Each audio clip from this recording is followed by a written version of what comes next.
What's up, everybody? I hope everyone is doing well and doing safe in this pandemic that we are in right now with the coronavirus. My prayers and thoughts are with every family out there.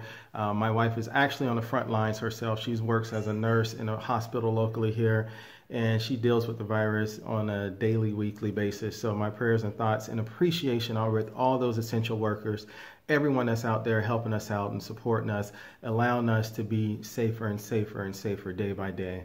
Today we're going to have a quick conversation talking about the differences between investing in stocks and investing in ETFs.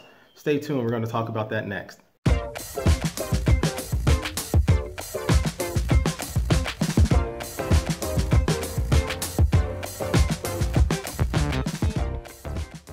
Hello everyone, my name is Paul Zachary Shelton Jr. and I am the Chief Investment Officer of Warwick Shore Advisors. We are an investment management and wealth management firm located in Orlando, Florida, with clients all across the United States. If this is your first time coming to my channel or seeing one of my videos, I ask that you please hit the subscribe button. Please ring the bell so you get notified each time I update a video or upload a video about regular financial updates. Also, please like this video and please share this video to help increase the financial literacy of our globe. So today we're going to be talking about ETF investing versus stock investing. Which one is better and what are the advantages to both of those?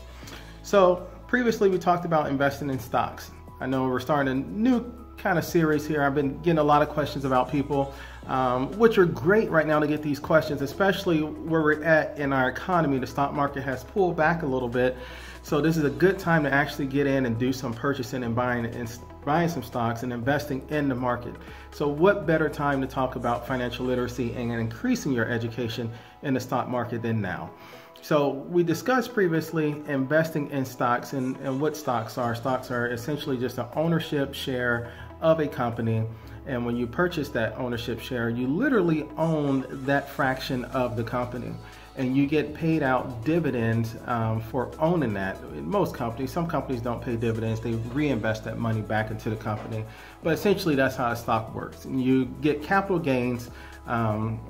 You make capital gains from the stock appreciation when the price go up, and then you'll have capital losses if the price goes down.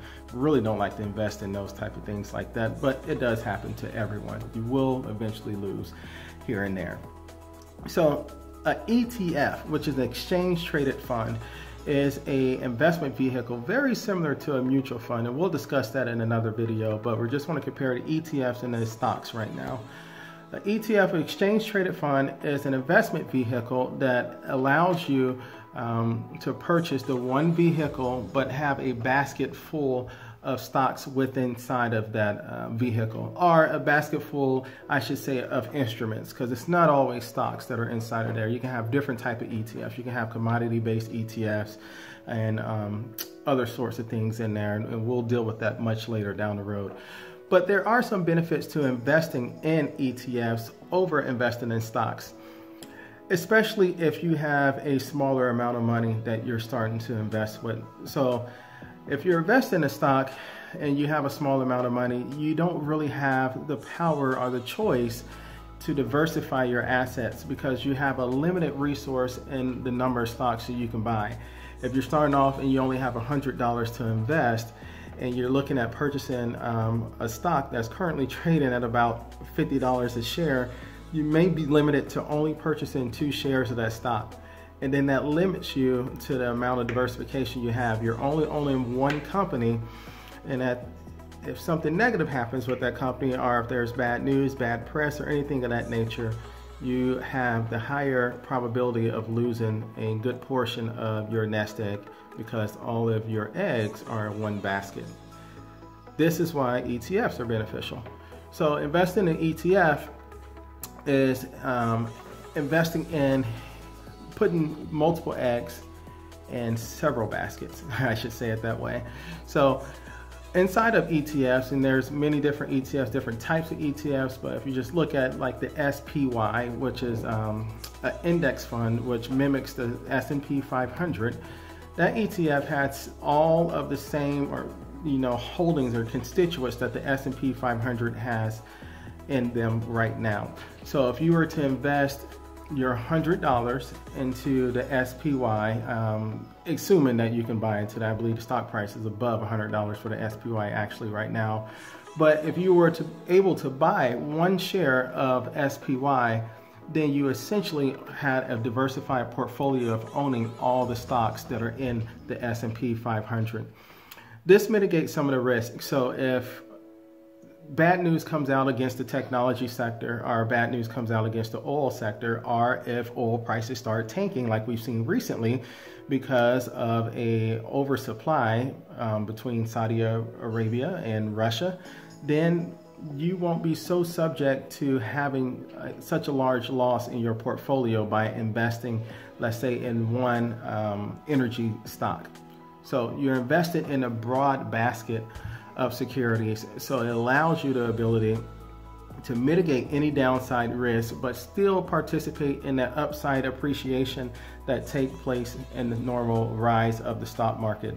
So there are extreme benefits for investing in ETFs over stocks, especially if you're starting off with a smaller amount of money. If you're starting off with a larger pot of money, you can still invest in ETFs. You may get more bang for your buck, or I should say a sharper mode of alpha, which your alpha is something we'll talk about in future videos with investing in stocks. But if you're starting off with the small bucks and you're trading like with Robinhood, or have a smaller account with Charles Schwab, TD Ameritrade, or Fidelity, or somewhere like that, it may be very, very beneficial for you to start off with using ETFs.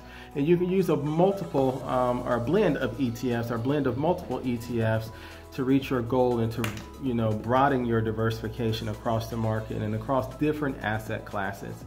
We'll get to all of that stuff, all that's fun and exciting stuff in future videos, but I just wanted to share that with you right now. Please leave your comments below. Let me know what you think. If you are a stock investor only, if you are an ETF investor, or if you're even a mutual fund investor, give me your thoughts below, what you think about investing in the market, what you think about investing in either one of those forms of investment, and kind of share your ideas with me. I'm interested to see everything that's out there. Also, if you're interested in a free financial planning cheat sheet, please leave a comment below, or, you know, in addition to leaving a comment below, also send me an email to investments@warwickshore.com. I will personally reply to that email with a copy of the free financial planning cheat sheet. This cheat sheet will provide you with a snapshot of your financial health as it is currently today. It will also give you an asset allocation that you can use to start investing with in down market times.